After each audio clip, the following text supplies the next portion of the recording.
Hello and welcome into this edition of the Golf Show podcast with Rex and Lav. Hope your Octobers are off to a very good start. First, a word of thanks for this podcast. Rex, we got some numbers back on the pod performance month over month. We're absolutely crushing it.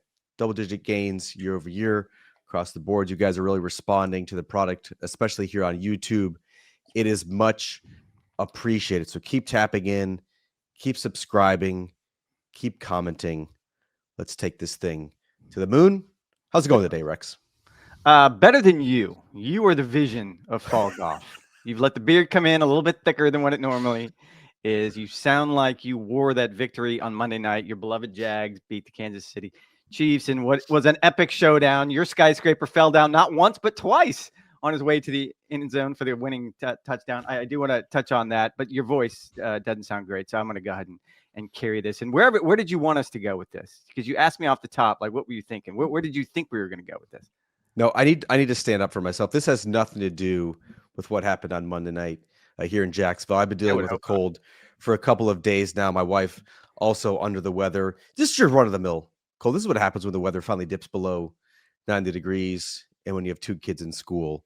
This is bound to happen. I feel better than I sound, but I am dreading the Golf Today Roundtable that you and I have at 3:30. We're going to be dealing with all of Eamon Lynch's conspiracy theories. Hopefully, a little bit of green tea and some throat lozenges will improve upon that. I did first want to get into the continued Ryder Cup fall, and that's like a segue to get into what happened on Tuesday. You were part of the captain's media availability for the 2026 President's Cup.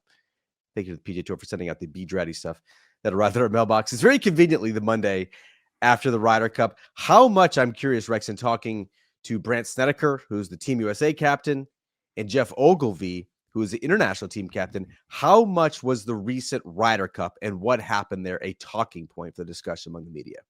I'm glad you brought that up, and I do want to address it. It was an interesting conversation. I think both of those captains are going to be so fascinating over the next year because I just love how both of them sort of process information. Certainly, Jeff Ogilvy, he's redesigned Medina. So the thought process of him going into what I really feel like is a pivotal moment for the President's Cup, I don't feel like talking about that right now. I feel like falling back on what we've talked about really for the last 2 weeks, which was the fallout, as you put it, from the Ryder Cup. There was more scuffling back and forth last week that PGA of America President Don Ray Jr. had come out with an apology to the membership. Some people felt like that apology fell short. I think the part that people get caught up in is it seems as if the PGA of America keeps wanting to circle around back to the idea that, oh, well, it happened in Rome 2 years ago. And you and I both were in Rome, and you and I both were at Bethpage. And I think you and I both are going to agree that those were two vastly different atmospheres. You can't compare anything to what we experienced at Bethpage. I say all this only to point to a video that's on social media right now, and I suggest anybody that has an interest is go look at this video. And it's Baker Mayfield, the star quarterback for the Tampa Bay Buccaneers, and he's in the tunnel, clearly waiting to go out, and he gets jawing back and forth with a fan. And I would suggest you don't do this at work.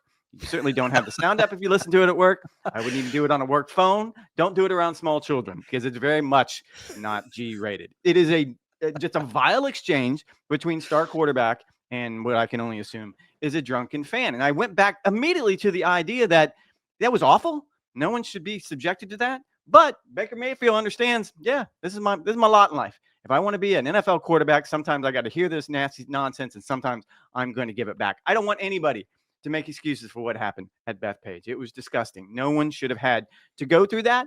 But I keep falling back on the idea. If golf ever wants to be a mainstream sport, we need to stop clutching the pearls on this one. But isn't golf entirely different? Like that was we keep saying extenuating circumstances in a football game where the players are typically not near the fans in close proximity. But that's the point. He's right next to the player going into the tunnel, heading onto the field. When you're on the field, you can't hear individual barbs about your wife, about some rumors, about your parents, about your friends, about your weight, like whatever the case may be. It's all sort of drowned out in a sea and a cacophony of noise and 60,000 fans in a jam-packed stadium. You can't single out individual barbs. Same thing in an NBA stadium. Yes, you are close along the sideline, but 60,000 fans, or an NBA stadium, but 20,000 fans are all shouting at once, particularly when you're trying to make a free throw. That's different. Where golf, it doesn't lend itself to that sort of continued and sustained noise. And so individual barbs abusive taunts, those tend to stand out when, again, you don't have like the backbone and the backbeat of constant noise. I would strongly disagree with your first part. That I don't think it does. I don't think those barbs get drowned out by the cacophony of a stadium. I think if we were to have any professional athlete on this podcast, they would tell you that, yeah, man, I heard stuff from the crowd all the time. And sometimes it got to you, and most times not, more than not, athletes tend to ignore it. Just look at the NBA last year. How many exchanges did we have between star players and fans last year in the NBA where they're barking back and forth at each other? LeBron James was involved in one of those episodes. So I don't buy the notion that, no, it's drowned out. It's just white noise at that point. And if that's the case, then I think you and I both walking inside the ropes at Bethpage, there was a certain amount of white noise when it came to being inside. Certainly when you got on the other side of whatever the name of that road was, Arnold Palmer Road, I think is what they renamed it, but it was called Round Swamp Road.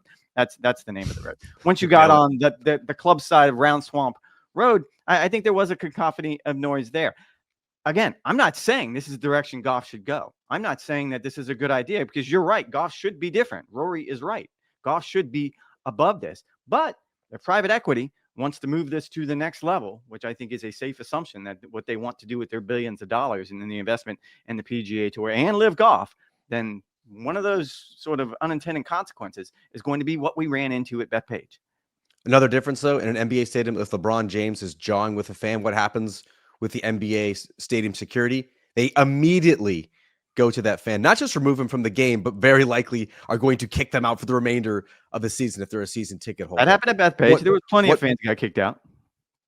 Not that many fans got kicked out, and they only got kicked out after 2 hours of just a torrent of abuse that Rory McIlroy was subjected to on that Saturday afternoon. So I do think there's a little bit of a difference there. This does lead me into another discussion that Collin Morikawa actually brought up on Wednesday in Japan. He's playing the Bay Current Classic, the no-cut event on the PGA Tour. It's the first time he's played, of course, since going 0-2-1 at the Ryder Cup. But if you remember, in the lead up to the matches at Bethpage, when he had his press conferences, every player did, he said that the crowds, at least during the practice rounds at Bethpage, were kind of lame, a little bit tame, and he wanted, quote, chaos to rain down during the matches at Bethpage, because he thought that the American players could then use that energy to their advantage. The whole point of having it in New York was to have it be loud and have it be difficult. He said, however, though, Rex, on Wednesday, he did not mean for this to cross the line. He was not saying that he wanted the fans to be rude. He takes zero responsibility for what actually transpired after his comment, which I think could be viewed as instigating or initiating some sort of, quote, chaos. You buying that? Do you agree with that? Collin Morikawa or anybody else bear any responsibility for that? I don't think Collin Morikawa had any idea of how bad it would be. I don't think the PGA of America had any idea of how bad it would be. You wanted the crowds. That was the whole reason for bringing that tournament to Bethpage. It was the whole reason why in 2013 the PGA of America wanted to do it, because they knew the spectacle, the event it would become. It would essentially move the Ryder Cup to the next level. But no one wanted it to go in that direction. Unintended consequences, but consequences nonetheless. I think to pull back the curtain a little bit, when I interviewed the CEO of the PGA of America last week, I asked you for some ideas for questions, because we were going to get about 12 minutes with him, and I wanted the questions to be as concise. And yours was probably the best you sent me, and it was the buildup. I'm paraphrasing here. I don't remember exactly what the question was. The buildup to this was you wanted the PGA of America wanted loud, you wanted raucous, you wanted everything New York could possibly bring. Do you bear any responsibility for what happened? I found that the answer was a little dismissive, simply because there is a level of trying to not take responsibility for something that I think many people on that side of the ledger don't think was wrong. I think you're right. And if you read the YouTube comment section on that podcast, again, I thought the interview was very well done. Derek Sprague did not come off well, according to our fans. They thought that he was aloof. They thought that he was sort of going round and round in some of his answers, not taking accountability, whatever the case may be. I think the PGA of America does bear some responsibility because of the pre-tournament messaging that we saw. And obviously you single out New York City as a place where the fans are notoriously loud, The fans are notoriously difficult. It is notoriously a difficult place to play. Xander Schauffele said as much on Wednesday in Japan. Knowing that, in my opinion, the PGA of America could have done a better job of preempting some of the abuse that we saw, having more security, being more vigilant, having a sort of an understanding, or at least an outward messaging that you still need to be respectful. And that's where I think Collin Morikawa was going when he said that he was asking for chaos.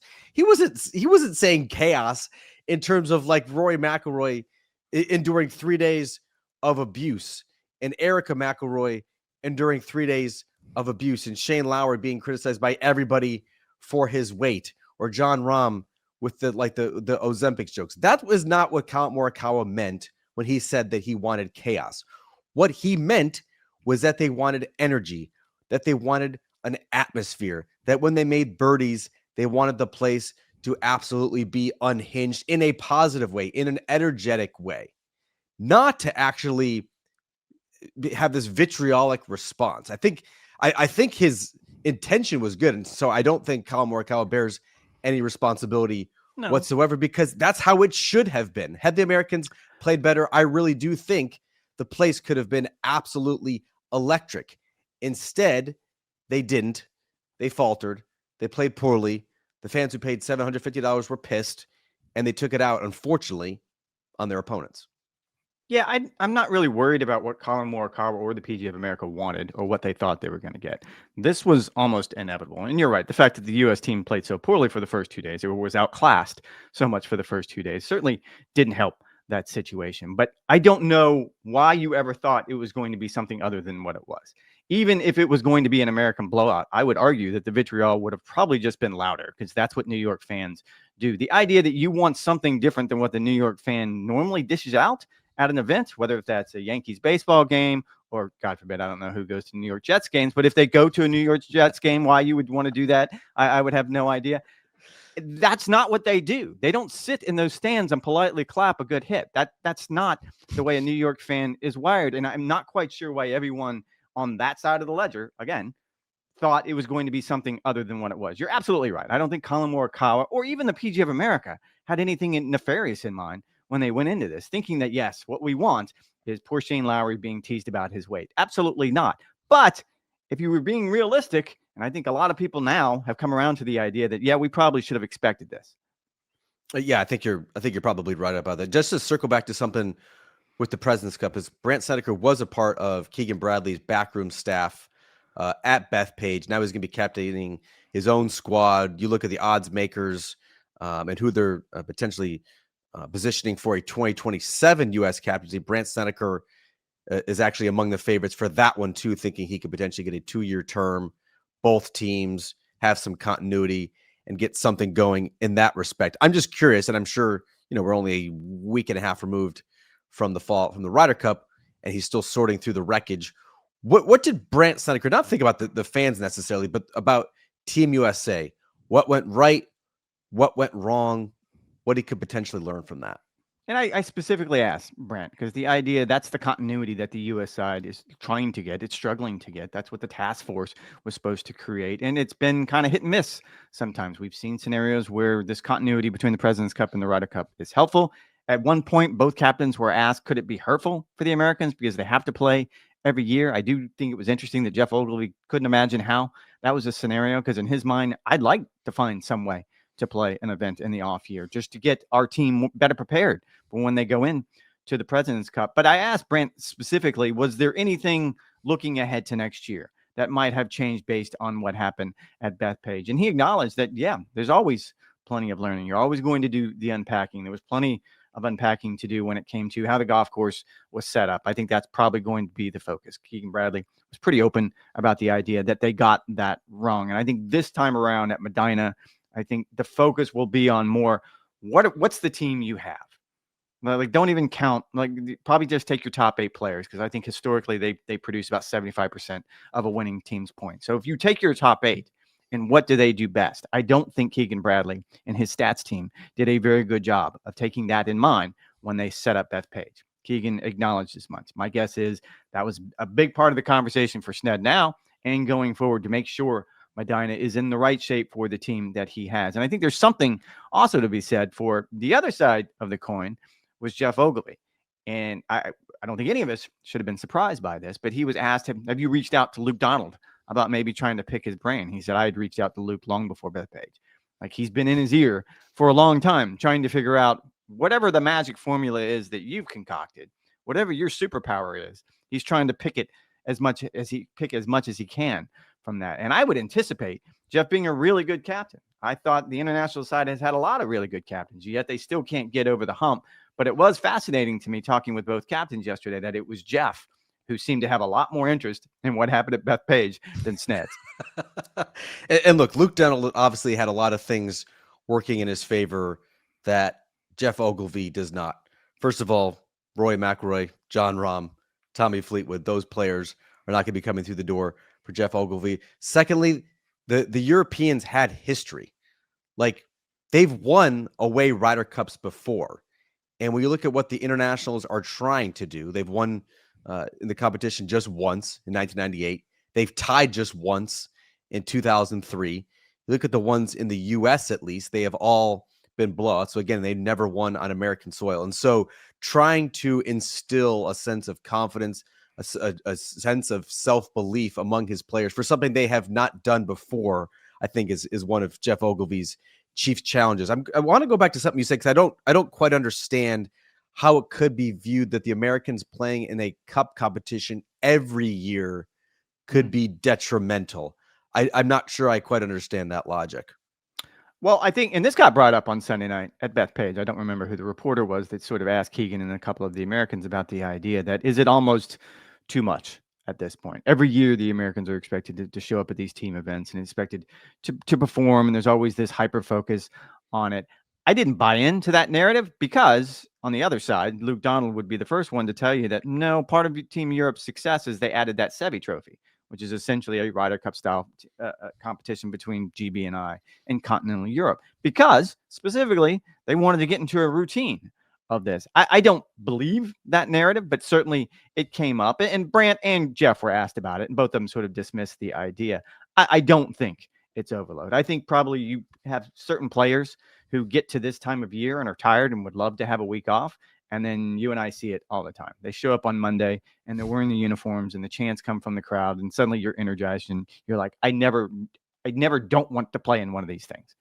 Yeah, I mean, it's such a great testing site. It's such a great proving ground, particularly for this crop of American players now, where you don't have a lot of ready-made pairings. And so when you flash forward to 2026 and what could transpire, we have no idea who's going to be on the team, but there's a very real possibility that they're going to have some new pairings that we did not see just a couple weeks ago at Bethpage. I think in that respect, it's very good for Team USA at large, Ryder Cup and President's Cup, to be getting those sorts of reps. I do like the appointment of Brandt Snedeker, and I do like the idea that they shouldn't be necessarily blowing up Team USA model, going a complete wild card like a Keegan Bradley, going this like absolutely crazy route that Phil Mickelson suggested with Lou Holtz or a Coach K. Like, that doesn't make any sense to me. Where I thought the PGA of America went wrong was viewing 2023 as like this inflection point, and all of a sudden they had to go to a different direction instead of recognizing that in 2023, first of all, nearly all the American team was sick. It was going to be a very difficult Ryder Cup to win anyway, considering the players that they had on that roster in the format they had, whether it was Victor Hovland, a Rory McIlroy, a Jon Rahm, a Tyrrell Hatton, etc. Playing in front of 50,000 fans who are screaming at you, against you, not necessarily trying to insult you, but just trying to make it very difficult to win. I'm sure there was some insults in there. I don't want to absolve the European fans. Yeah, but I think by and large it was not as vitriolic as we saw at Bethpage. And so instead of recognizing all of these other factors, and look, Zach Johnson clearly made some mistakes. He made some mistakes with his pairings. I think he made some mistakes with his captain's picks. I think he'd be the first to admit that he probably relied on the old boys club a little bit too much instead of who was playing the best at that time and who was best fit for that golf course. And so I think instead of recognizing all of those factors and looking at it and just like, yeah, we probably deserve to lose by 5 in this Ryder Cup, let's keep with the process. they ended up abandoning that completely and going in a completely random direction. So I do think that Brandt Snedeker's appointment, first in the Prez Cup and whoever they eventually make for the 2027 Ryder Cup, I do think will be a return to the task forceian era, because I do think there's something to be said for continuity, for essentially passing down a playbook from one cup to the next. And I think that's what Europe's greatest success has been, is having a proven plan that they're making slight tweaks and alterations and then motivational tactics built upon that. I don't want to get pushed into the corner defending the PGA of America on this one. And you're right. They seem to abandon a plan that you need to let this play out over decades, not 1 or 2 cups, but this needs to play out over decades. The Europeans didn't get to where they are right now overnight. It's taken a while.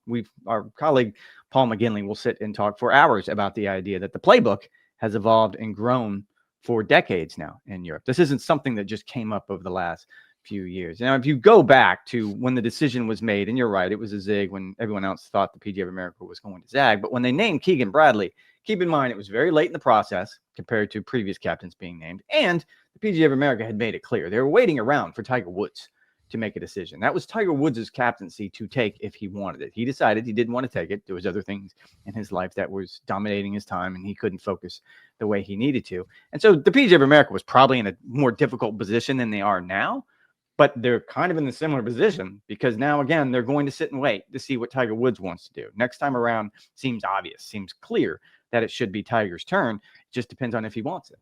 Yeah, absolutely. Those decisions typically, again, are made in like the January, February range. So we have a couple months to sort this out. But again, as Rex mentioned, that process with Keegan Bradley, well, they were talking about the PGA Championship, still trying to get Tiger Woods on board. That would have been in May. Tiger then turned it down. And they didn't announce Keegan Bradley, I believe it was like early August, if memory serves. Maybe late July, somewhere in that range. Obviously, atypical.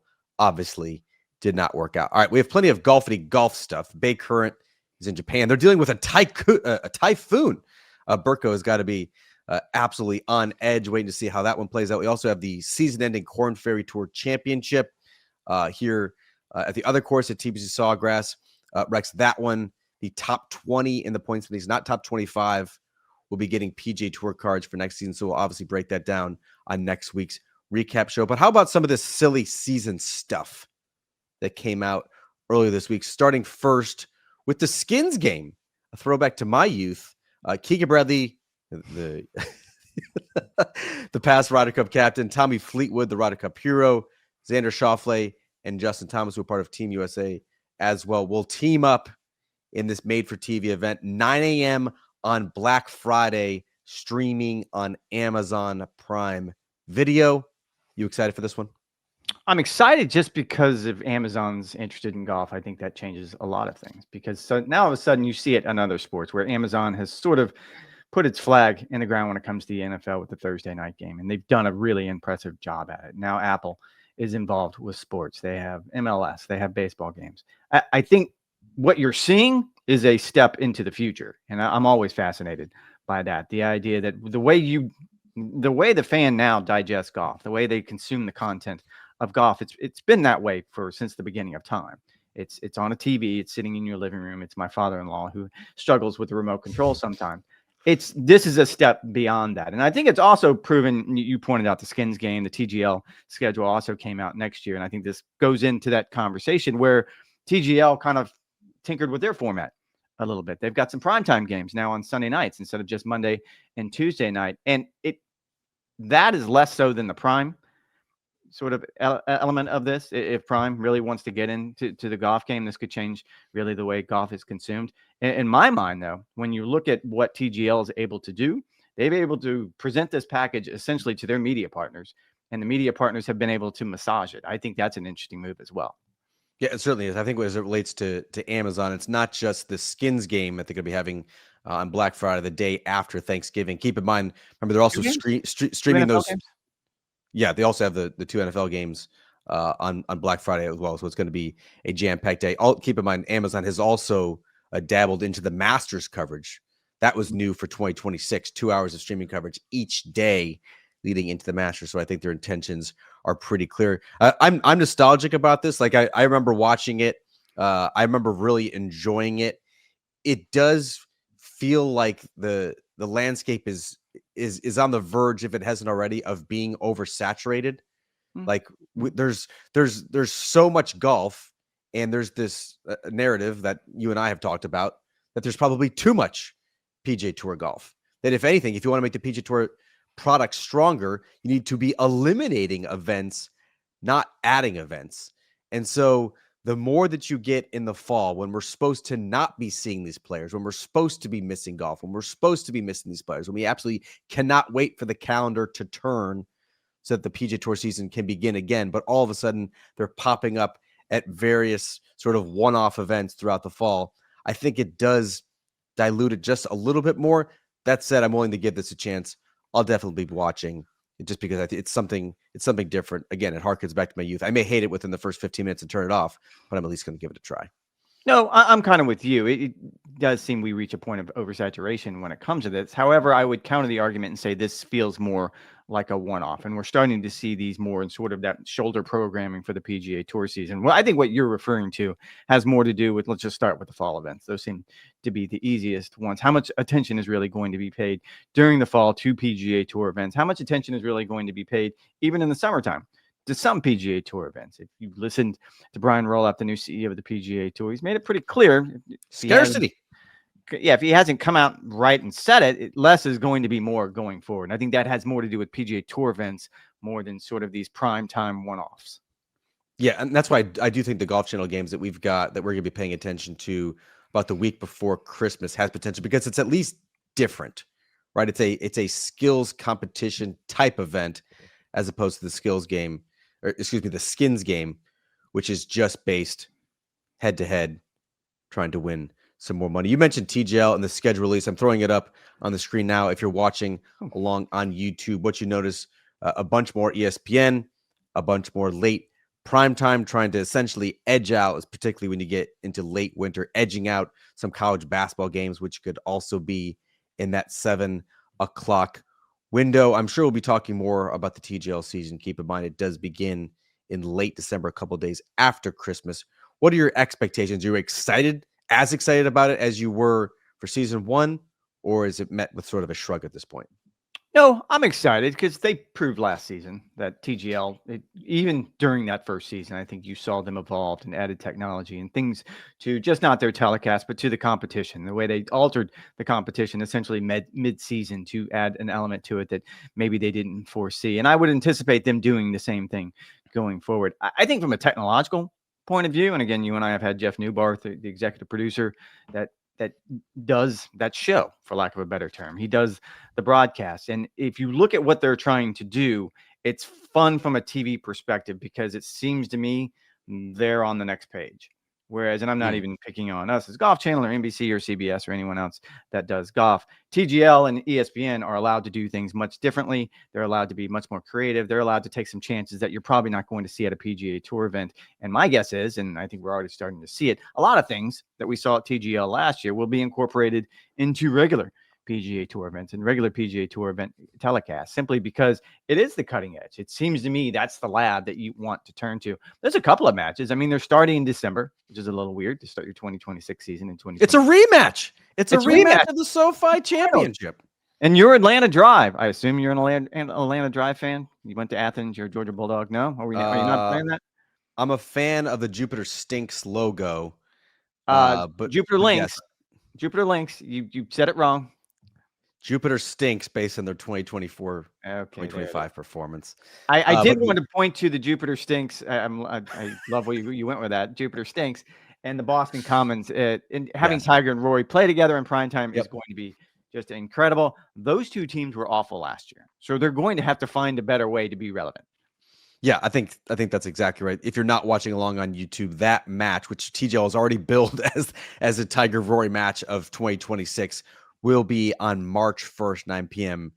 Eastern time. I think when you look at like their biggest challenge this year as it relates to TGL, and I'm sure we'll be getting into this more as the winter heads on, is like now that the novelty of the technology has worn off, right? Like the actual like in-game experience of seeing a ball smack against the screen and seeing how it then plays out. Now that the rosters are exactly the same, barring some sort of live defection from 2025 to 2026, how are you going to elevate the product? And I still go back to the outcome needing to mean something. In my opinion, that's why the PNC, the old father-son, now parent-child event works so well, because if you watch Tiger and Charlie Woods, they are trying like hell to win their first PNC title. It means something to them. So I think if it means something to the competitors, it's going to mean something to the audience. And so I'm very curious to see what the reception is going to be like from fans and viewing audiences for season 2. Tiger is beat up. He's recovering from Achilles surgery. Rory has very much made it clear that he is satisfied and that only 5 events all year long in the world of golf mean something to him. 4 major championships and the Ryder Cup. And so if he's not getting up for, let's say, the Players' Championship, he's not getting up for PGA Tour signature events, how can we expect Rory to be getting up for made-for-TV exhibitions at 9 o'clock on a Tuesday night? The newness, the novelty has worn off for some of the players as well. Again, I think that's their biggest challenge, is overcoming that and putting a compelling product on TV now that is not brand new and innovative. Rex, you and I... Rory being a co-founder would probably give him plenty of reasons to be motivated to play in these TGL matches, along with Tiger Woods. So my guess is that takes care of that. And I tend to agree with you. If the technology is not going to be the drawing point now, if you're not going to focus on, oh, that's neat, watching that ball slam into that screen and the way the computer can track it and the way the green moves and all of the things that they did last year, I'll go back to what I argued last year. It has to be the player's personality. It can't be just your head down anymore. I'm wildly impressed with what Cam Young was able to do at the Ryder Cup, but I'm still not sure if he's a right fit for TGL, because he is very much a bit of a robot on the golf course. A really good robot when it comes to golf, but not much of a personality. So I think that's what's going to drive it more than anything else going forward. Rory's made it clear he's not afraid to skip signature events on the PGA Tour, but Rex insists that come January 2nd, 7 p.m. Eastern time, Rory McIlroy I'll put some money on that. Is going to be motivated. He is going to be fired up. He is going to be hungry. I didn't say that. To knock off LA Golf. No, wait, I didn't go that far. I said he'll be there. Know, but it is absolutely ridiculous to think about if that were actually the case. Rex, you and I were a little bit concerned that we wouldn't have anything more than 15 minutes to talk about on this podcast, and look at us running upwards of 35 minutes. I hope you guys are enjoying these sorts of fall podcasts. It's going to be a little bit of everything. I hope that's okay. We really don't need to go that in depth on the PGA Tour fall coverage. Of course, things are going to pop up. Of course, news is going to pop up, and we'll be here to digest it all. All right, that is going to do it for this edition of the Golf Show podcast with Rex and Lab. You guys know the drill. NBCSports.com/golf, a.k.a. soon to be relaunched golfchannel.com. Thanks for listening. Thanks for support. We'll talk to you guys next week.